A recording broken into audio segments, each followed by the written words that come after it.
કમિટીમાં સરપંચ હોય, ઉપસરપંચ હોય અને સભ્યો હોય.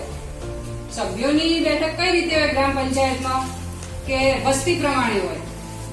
500ની વસ્તીથી દરેક 3000ની વસ્તી દરેક 2 સભ્યો હોય. એટલે 500ની વસ્તીથી 3000ની વસ્તી હોય એટલે એમાં 8 સભ્યો હોય. 3000 થી 6000ની વસ્તી પણ સરપંચની ગૌચરની જાળવણી કરવી પડે, દબાણ દૂર કરવું પડે.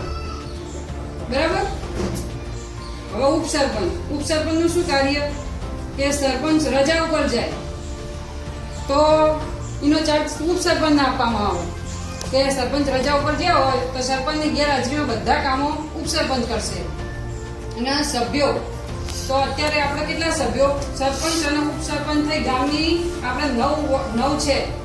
એક સરપંચ, ઉપસરપંચ, બીજા બધા સભ્યો એમ કરીને આપણે 9 જણની છે. ચૂંટણી આ ગામમાં ચૂંટણીની પ્રક્રિયા નહીં થઈ તો એમ આ ગામના આપણે ઇનામ તરીકે આપે.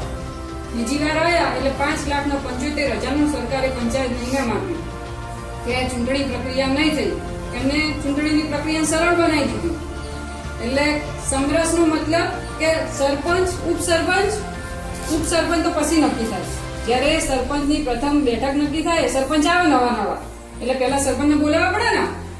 સરપંચ મીટિંગ લે બધા સભ્યોની, નવા હોય એટલે આપણે મળીએ મીટિંગ લઈએ એટલે ઉપસરપંચની ચૂંટણી થાય. એમાં ઉપસરપંચની ચૂંટણીમાં સભ્યો નક્કી કરે કે ઉપસરપંચ કોને લાવે. હવે આપણે જે 8 સભ્યો આવ્યા હોય એમાં કેવું હોય કે એમાં ચૂંટણી કરવામાં સરપંચ ઉપસરપંચની. ગ્રામ પંચાયતમાં તલાટીના શું કાર્યો હોય